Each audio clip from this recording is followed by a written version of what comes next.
Hello, Sheena Douglas here again, and today we're going to be looking at, well, the stuff you're looking at is probably the best clue you're going to get, to be honest.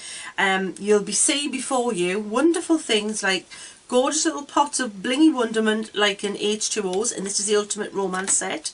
We're going to be playing with the Essentials H2O kit that I put together with the black, the white and the ice, which is gorgeous. We're going to have staples like the Paint Fusion brush sets.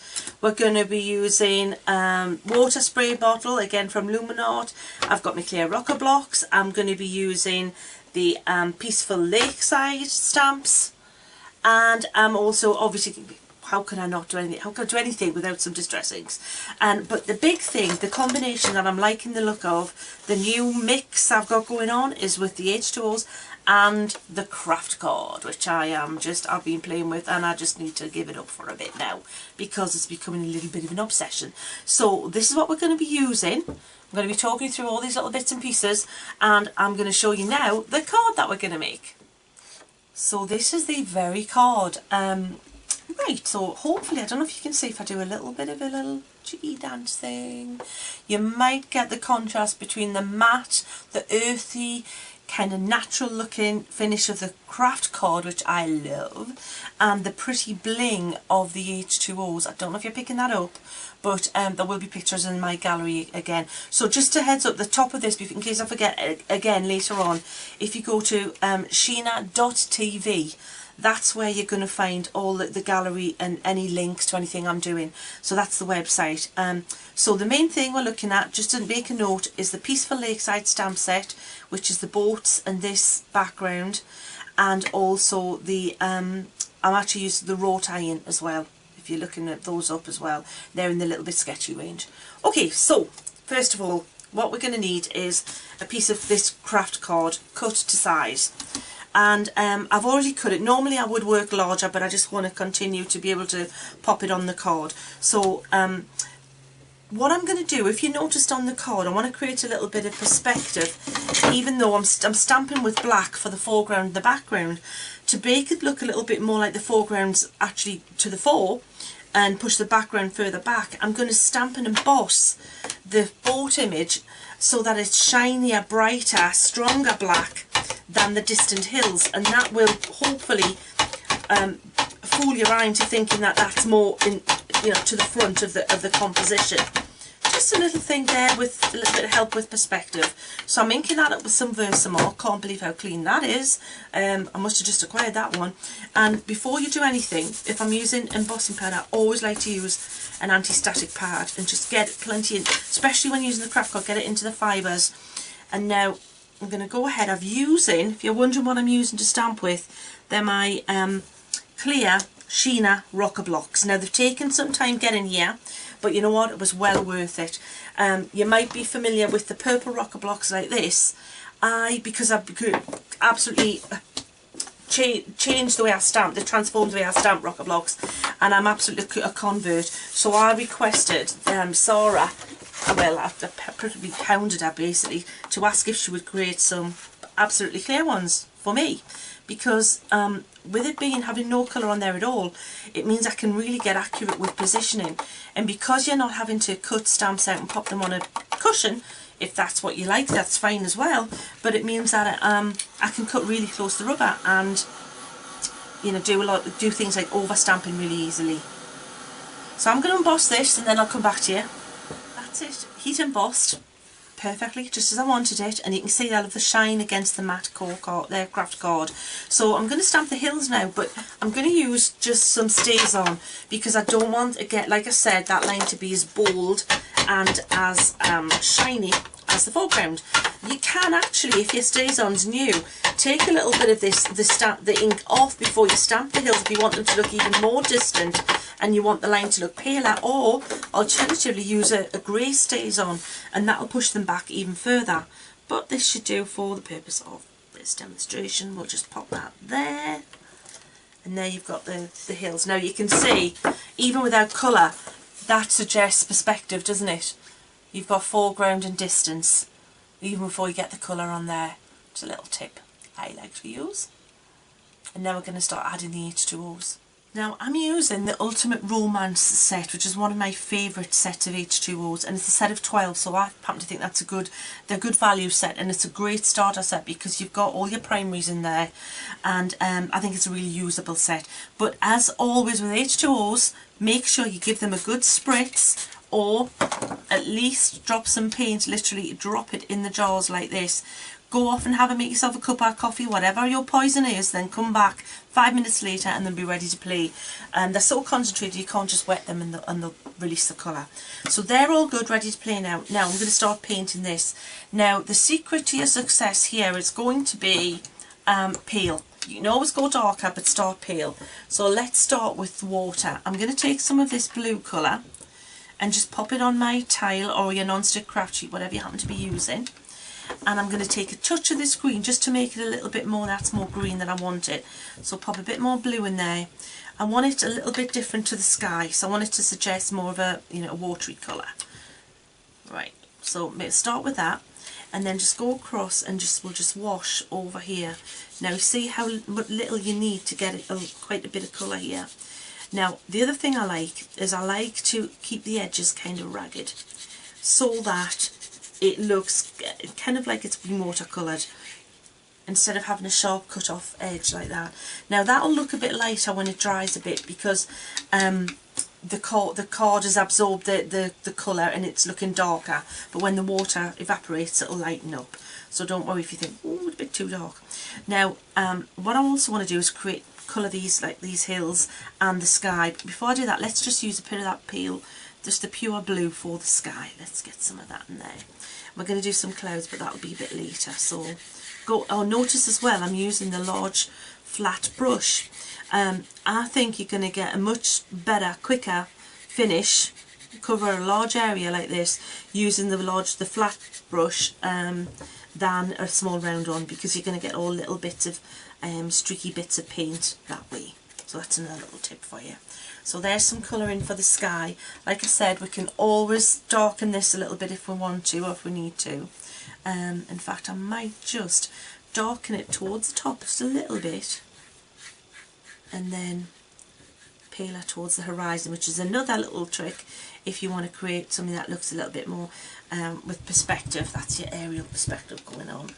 Now, the hills, I want to have them kind of green and earthy, but I'm going to put a little bit of a browny colour in. So you see this colour I've already got, just bung a bit of brown in there, and then we'll start trying to see what we've got there. Maybe a bit more brown. Again, you see, I've just noticed I haven't changed brushes. If you get used to using the larger brushes, I think it's easier to do than the lighter ones. So we've got that greeny grey kind of colour. The good thing is with this, because it's the lakes, it's actually, you're going to get some dodgy days at the lakes. Gorgeous place, but the weather, you can't always count on it. I seem to be like bad news. If you go at the same time as me, best off take a brolly, because it always seems to rain, but it's always gorgeous anyway. So I'm just going to use a bit of this green. So if your colour's a bit stronger, a bit greyer, it still looks gorgeous. So I'll just suggest those trees there. Now, what I'm also going to do is just take a little bit of the diluted green and kind of mirror a little bit of what's going on in the water. Again, I don't want loads of details, so I'm just kind of looking and mirroring the shape as if you had a mirror there. You know, sometimes you wish you hadn't said it, but it's already out there. Okay, so that's that. Now see how that blue's coming out more, it looks less grey, and you can see the blue in the sky. We might put a little bit more of that blue in the water now, just to blend in that little bit of green so it's not as obvious. You'll have to wait until it dries a little bit to get the real colour of what's going on here. You might want to darken sides of it. If you look at the hills, I've got some little cross-hatched areas which suggest where there would be shadow cast. So you don't have to do it all yourself. I've already given you the start of a 10 there. Now the sand, actually I'm just going to dry this because it's creeping towards my thing. I want you to stay in shot. The sand, I'm going to use this, I'm going to start off with this colour here. I can't tell you the colours on the bottoms of the things because I don't know if you're like me, but they tend to kind of then wear off the colours anyway, and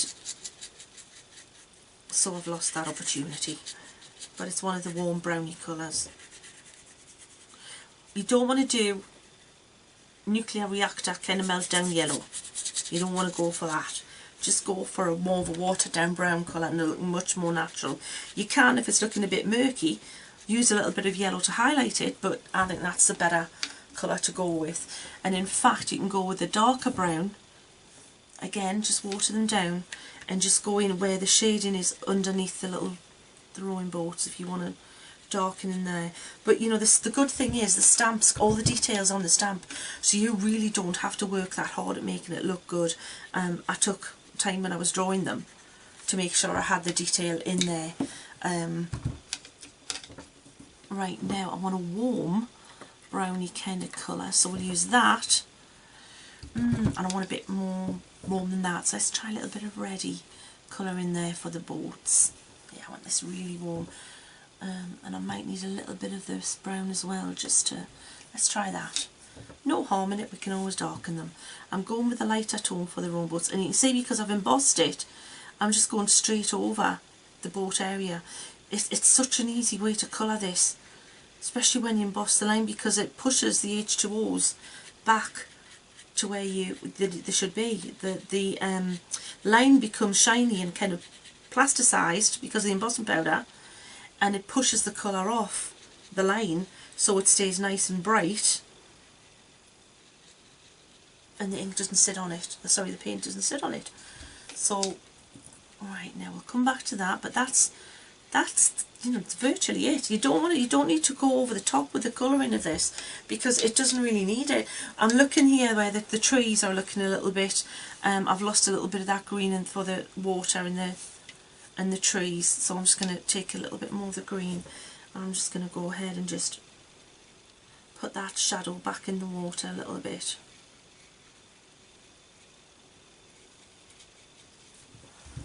Right, I'm going to dry that, and then I'm going to show you, we're going to highlight it with the new set, the H2O set I put together.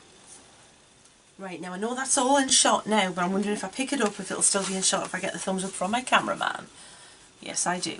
So can you see the shine on there? Can you see the shine with it? It's particularly shiny along here and in the sky with the bling with the H2Os. I just love that contrast with your Kraft card. The Kraft card mutes the colours, makes it look really vintage, but with that little extra little bit of bling. Now, what I've got is this set. These are the Grandi jars, and they're a set I put together for in the UK, the Essentials, H2Os Essentials. So I have cyan white, I have china black, and I've got ice. Now I think this set complements any set of your H2Os. And I'm going to show you how we're going to use this white just to put some little fluffy clouds in the sky. So I'm using the round brush, and I'm just going to do circles like this with this, the round brush. Yes, that's what I just said. And just circle, then another little circle, and then trail it out. Now it's going to look whiter when it's wet, but it will dry not as opaque. But don't use it really thick. You don't want to put it on like glue. That's not what it's meant to be. But it doesn't have bling in it. It is a one to really pick out highlights. If you want bling, that's where the ice comes in. You can pop a bit more bling on by popping the ice over the top of that. But can you see how much that more natural those ones I've just put on? See how they're fading in there, and you got a really nice natural kind of different shaded cloudy sky. So you can even overlap even as well, and it'll look more like real clouds because of the translucent qualities of the paint. Now that's the sky, and I'm going to leave that because that should dry quite nicely. And then the water, to make it look real, so you've got ripples in the water, use the small brush and take it out so it is thicker this time. You want it quite gloopy, not too gloopy. And then I'm just going to go ahead and just drag across like this. I could have that even thicker. Get it so that it really is thick and intense. Take the excess off, and then just start skipping across a little bit on the water, and it'll just hopefully looks like you've got a little bit of the light catching here with the little waves where they're breaking, maybe near the boats. Just really light pressure. Don't put them as far back because then it looks like you've got major tidal worries going on if it's that way further back as well. So just a little highlight there. Now if you want to highlight on your rowing boats just to make it look like there's some sun catching them, see how the white's working again and across there. That's so really funny. When I'm painting this, we don't actually live right next to the coast. We're not that far from the coast, but I can hear seagulls. It's like it's the atmosphere's helping me out. You think I was there?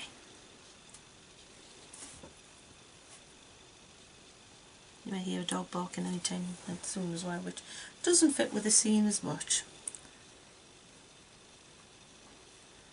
Okay, and the hills, if you want to do a little highlight on the hills, don't use it too light here, just more of a wash, and it'll look stronger. See how the clouds are really faded in? They looked really strong to start with. You can always build it up like your other paints, but if you start pale, you're not going to get yourself into trouble with that. It's going to be more natural looking.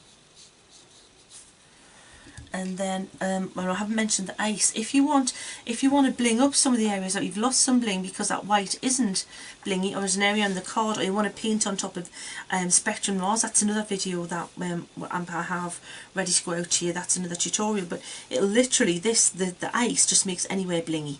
So if it's gone matte where you've popped that ice and you want to make it a bit blingier again, put a little bit of silver shining through those clouds, you can. It's like a special effect when I love this. It's almost like a really fine glitter. And then the black speaks for itself. Just a little bit of the black if you want to really darken underneath areas and bring it out so you've got loads of contrast. You can just add the black and also to any of your colours to really mute down the colours and make them far less strong and in your face. So that's what we've just painted together. I'm just going to give it a quick blast and show you, and then I'm going to show you the card I finished. So I really enjoyed that. I think you'll have fun doing that. I think there's loads of exploring to do with this combination of the Kraft card and the H2Os, especially with my scenic stamps. This is just me scratching the surface, the tip of the iceberg, if you will, and I'm going to show you how I finished the card. But I think that's really pretty. I haven't put that in a frame. I'm going to do a set of 3 because the stamps are coordinated in this set. If you want to age it, of course, as well, another little quick tip, I've got a set called Aging Beautifully, and it involves paper tears, it involves water splats, it involves all different little bits and pieces. So even just something simple like a paper tear, you can pop that in there. I like to use a lighter colour again and then always work darker. You can see we put a little tear there. Might work it the other way somewhere, maybe there, so it looks like it's got a little bit of age to it. Let's pop a water splash, maybe about there, just so it looks a little bit like it's not brand new again, so you can just pop little aged details on there. That's the Aging Beautifully set, an A6 set with loads of little tricks like this to age your work. And then the finished card is this one here. So I've used the Kraft card to make the main body of the card. I'm going to pop those out of the way. To make the main body of the card. It needs an insert, but you can do that yourself. I've used this large iron wrought scrolls here are from an A6 set of mine called Wrought Iron, spookily enough, and I've stamped and embossed them in black to really contrast. This is a Tim Holtz little tag here that I've aged again. You see the little watermark on there using my stamps and a little bit of distress ink. And that's it, matted and layered, and I think it looks pretty cool. So if you pop along to Sheena.tv, there'll be links to everywhere you can get these things if you don't know where to find them. And also galleries, etc., workshops and other things. I thank you very much.